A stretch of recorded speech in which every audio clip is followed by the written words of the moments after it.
Today, we're with Jade Hilton, a tennis coach and a country music artist whose story doesn't really follow the path people expect in sport. Growing up in high performance tennis, the direction often feels clear. You commit fully, and success is usually measured by how far you go. But for Jade, music was always part of the picture too. And at some point, she realized success didn't mean choosing one over the other. She shares how tennis shaped who she became, how music gave her another way to express herself, and how learning to balance both changed the way she defines success.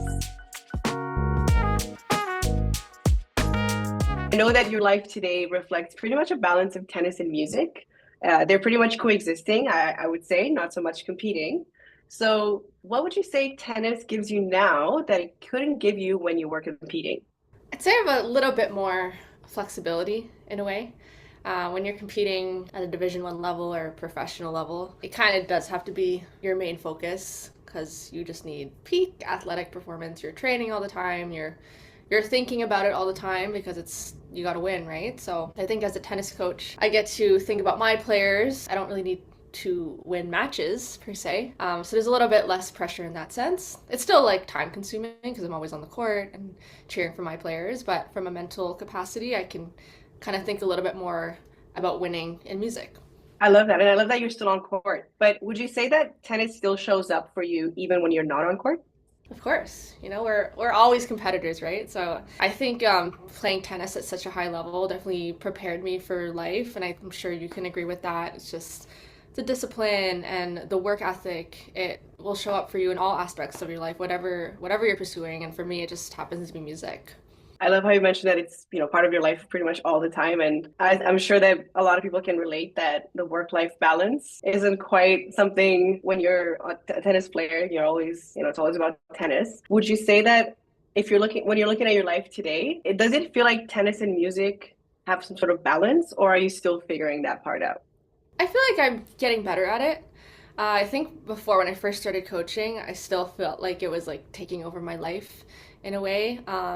I think as you get older, hopefully you start to, pursue what you really value and what's going to make you happy in life. Because, I mean, life is short. So, like, we're young once and we need to give our passions and our dreams a chance. And I think the past couple of years, I really, really wanted to give music a chance. And the results have definitely shown. And I got to give Tennis Canada a shout out. They've always given me a spot on their stage at the MBO, which is one of my favorite gigs because it's tennis and music together. Well, we definitely love hearing you there. I've passed by you many, many times, and I always stop by and just, oh, hey, it's Jade. So really well done, and I'm sure that you'll be coming back again. We both know that tennis shaped your structure, your routine, your pretty much your early definition of success. So, when did tennis stop being just a sport and actually start feeling like part of your identity? I think that happened very early on. Like, since I picked up that racket, I fell in love with the sport. At the time, I wanted to win Wimbledon, and I was the biggest Roger Federer fan. I had all his posters on my walls. And I actually sent him a letter when I was 7 years old. Wow. And he wrote me back. And No way. I was like, wow, I love tennis. Like, Okay, and now I need to know. Keep going, but I need to yeah. know what you wrote to him. I don't even remember. I think I was just like, yeah, I'm your biggest fan. Like, I have all your posters. And he just sent like an autographed like poster card back. And I just thought that was so nice because like I didn't expect anyone to send something. So go Roger Wow. Federer. So would you say at that point you're already identifying as a tennis player, not just like someone who plays tennis? Yeah, for sure. Yeah. So what did your life look like during those years when tennis was, it was your identity, was central for you emotionally, socially, your day to day? What did it look like? I wore tennis dresses to school every day.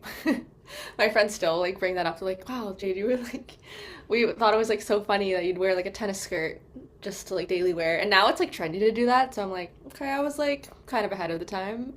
Um, and I don't think many people played tennis back then. It wasn't like as trendy and popular as it is now. So everyone I talked to was like, "Oh, you're so lucky! Like you played tennis at such a young age. You're so good now. You're so lucky." And I'm like, "Yeah, I mean, it wasn't just the cool sport back then. It was everyone played soccer, basketball. Tennis was the quirky sport." Yeah, I love that. So you really took it all the way. Like you were a tennis player, whether you're on the court or at school, or I love that. So now let's think about it a little bit more, like what was it actually demanding? So at that stage of your life, what would you say tennis demanded from you? I was playing high level. I wouldn't say super high level, but definitely was in the competitive range around 7 years old. So instead of like once a week in the rec program, it was more of like a 3, 4 times a week kind of thing, even though we were still kids. So I definitely was a very busy kid. And I also was playing high level soccer along with my music stuff. I played violin and piano. So, and I think I did ballet for a little bit. My mom was wanted me to do everything. Asian parent. So I had an activity every single day. Like Monday was tennis, Tuesday ballet, Wednesday tennis and soccer, and then Thursday would be like tennis and violin. It would be like craziness for like such a young kid, but I'm glad I did all of it, you know? I'm glad you say that. I know that it's still a very common thing with today's children and parenting. And well, it sounds like music pretty much existed for you alongside tennis and all the other sports that you were doing since the beginning. So, do you remember when music first started feeling important to you alongside tennis? Yeah, I do. I started in violin. I did like a bit of like musical theater, but I wasn't like the songwriter that I am today at that young age.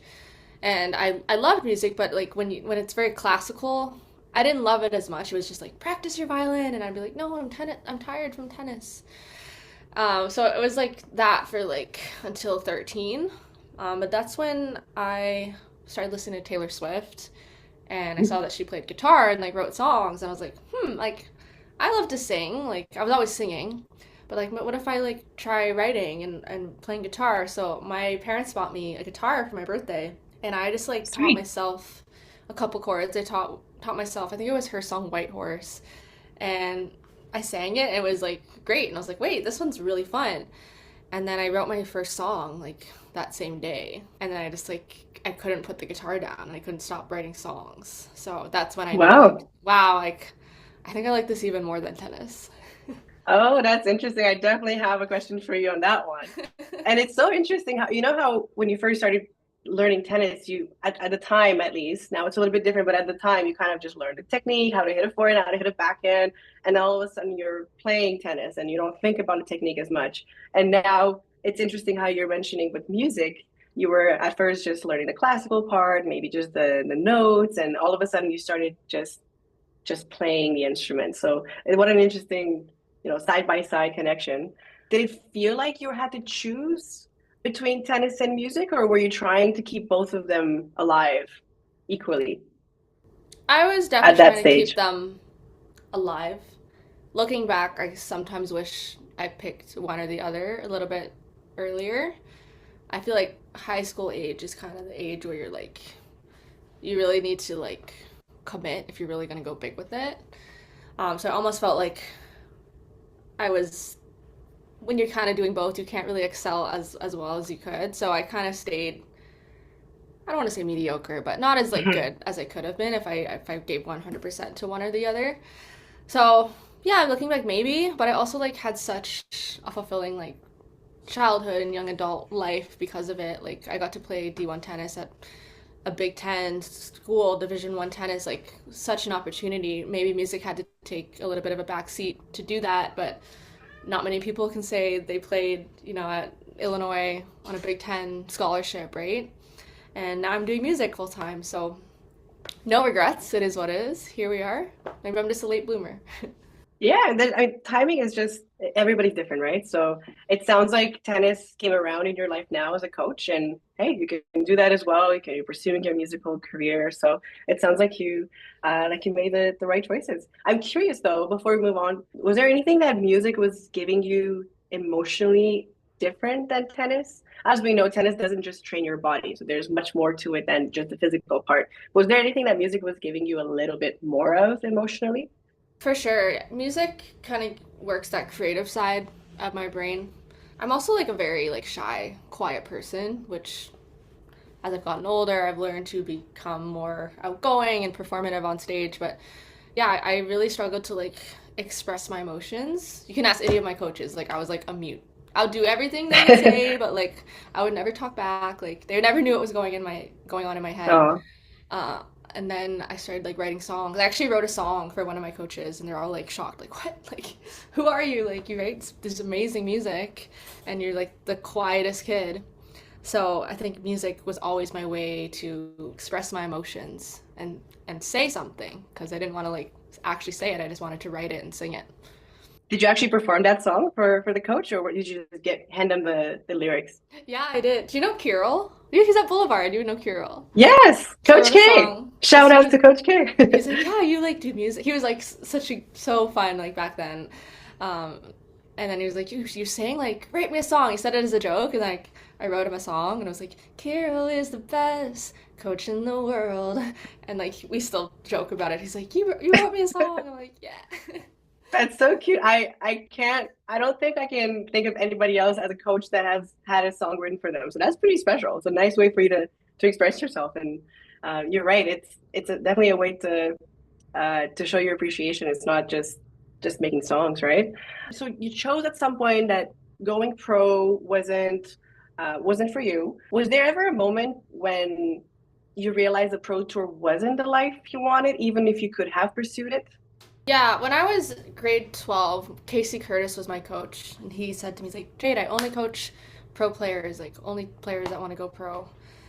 And I really wanted him to coach me, but in my mind I was like, I don't know if like I want to go pro. Like I knew I wanted to go D1, but I did play some like, there were 10Ks at the time, just to like try it. And I actually did well in one of them. I think I got a couple points on the WTA tour, but I don't know if Nice. I like it was cool, but it was just such a grind. I was like thinking about it, like these girls, like what they have to do to like, it's literally like a battle to like win these points. You're traveling to like small little towns, staying in these hotels, barely covering your expenses. Like it's really hard to make it. And my passion for music, I knew I liked it more, which is also like such a grind, but it's like if you had to pick the struggle, like which one are you gonna pick? I'm gonna pick the one that I enjoy more, because then you like enjoy the struggle a little bit more. Interesting. So based on that decision, so you decided to go on that struggle. Did you feel that you chose yourself? Did it ever feel like that? Once I really committed to music, that felt like choosing myself. Because I felt like before, like choosing tennis and doing all these pro tournaments, and that felt like doing it for others in a way. Yeah. So how did it feel like once you actually took that decision? Did you feel like, you got a rock off your shoulder? Did it feel like anything in particular, or you just said, oh, you know what, this is great. This is exactly what I feel, and this is me. Did it feel any different when you Yeah, finally made the I think choice? once I started like getting like bigger shows and like festivals in music, that's when I started to feel a bit more relief. Like almost like, okay, there's like a path. I think everyone has this like fear of like chasing a dream that it's like not gonna work out. And you don't want to be that like 50-year-old singer who like never really made it. It's just like singing at the bar and like still dreaming. Like it's like I don't want to be that. Not that there's anything wrong with it, but it's like I hope when I'm like 50 years old, it's like I like accomplished all these goals, and I can just be like, okay, like I did that. It wasn't like, I don't want to say failed. That's not the right word, but I don't know, didn't accomplish the goals that I set out.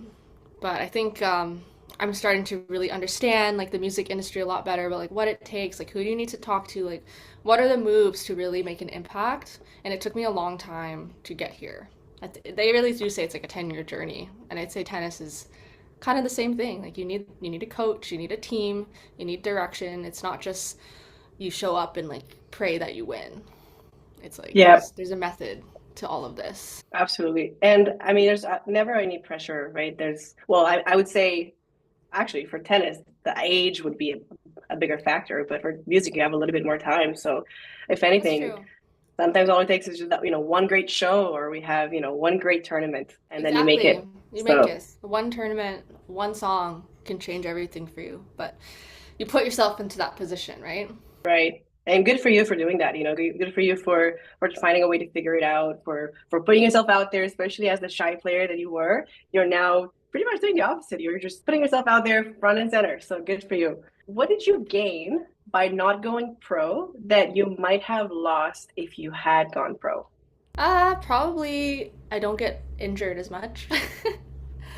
I think a lot of the girls like that really tried to go pro. Not all of them. I do have some friends that have some pretty bad injuries that we can definitely manage them, but still, it's like I feel like my body's like I'm still fresh. um, what else would it be? Also, just time, right? It's like if you're playing like the tour, it's you're traveling like every weekend. You're going out to all these places, which I think is like really cool though. It definitely would inspire some songs, but yeah, I think it did give me some time to get inspired, work on my music, and also like coaching has financially really supported my career. Hmm. I got to give like tennis a huge shout out. It's like a lot of my artist friends, they're waiting on tables and barely scraping by, and it's really hard for them to like put out projects without like grant funding. And it's for me like I have self-funded all of my projects. I haven't really received any grants because it's like no, I don't want to wait for it. It's just I'll just coach an extra 8 hours this week. Do your players know who you are beyond being a coach? Oh yeah, they do. They all come to my They do. shows. That's Oh, funny that's because so everyone's like, nice. man, why does Jade get so many people out to her shows? And it's like, cause they're all my tennis students. That's amazing, though. That's the best blend of both worlds. It really So, is. I've made so many connections through this sport, and I think that's so incredible. Like, I actually got to give lessons to the Simple Plan drummer, like, and a few other like really big artists because they all love tennis, and they're all like, "Man, I would trade my like music skill to be as good at tennis as you." And I'm like, no, I don't know about that. Like, but it's always like such a fun sport. You meet the coolest people. so when you're on stage, do you feel like you experience it the same way that you experience the court? It's a performance, right? I still get the same nerves. I used to always get like butterflies in my stomach before a match. I get the same thing before shows. I think just like taking deep breaths, trying to like connect with the audience. Yeah, it's very similar. But I do feel like I'm a little bit more confident on the stage, the singing stage, than the tennis stage. Would you say you have any routines that you prepare yourself prior to a performance that you would have actually used as a tennis player? A little bit. I like to do like a workout before my music and then like a sauna to like just wake up my vocal cords. Same thing, it's just kind of like activating the body that I would do in tennis. Like tennis, I would just go hit before. Yeah, so it's definitely similar in that sense. I drink a lot of water before bed. No going out for crazy parties. Yeah, same kind of stuff. Just really locking in. Very interesting. So it really is like preparing for a match. Look at that. Oh yeah. So, in terms of, let's say, beyond the physical part, so how did tennis prepare you for rejection or patience, long creative timelines, anything like that that you experience in music now? Yeah, I feel like tennis, if anything, that's where it really prepared me. It's like I'm so used to rejection and just like even on the team in Illinois, I was always like fighting for a spot or coach being like, no, like maybe you're not in the lineup today. Like a lot of like disappointment or like if you're losing a match, like it was not good for you. Like you're so used to that grit and like I think music industry is very cutthroat. And I think when I received a lot of no's in the music industry, and maybe I'm like sad for a second, but it's always like snap back to it, next one, prove them wrong. And I think that's what tennis taught me to be like very resilient. And I just don't think there's anyone in the music industry that could like take me out because I'm just like, yo, it's gonna prove you wrong. I'm gonna write a hit song. You watch, it's coming. Exactly. Every time, any rejection or any no, just make space for something new, for something better, and a bigger yes. And you definitely have that space. So I love that mindset, and I bet it applies to both tennis and music and pretty much anything in life. So good for you for that. Now, you teach a lot of players, whether it's kids or whether it's adults. What would you tell a young player who's scared that stepping away from high performance tennis means losing their identity? Yeah, that's a good one. I think when we were all graduating from university and all like especially the ones that were like really really good and I feel like they only identified as tennis players, it was a scary time because it was like what am I outside of this. I would say just like I don't know, try new things.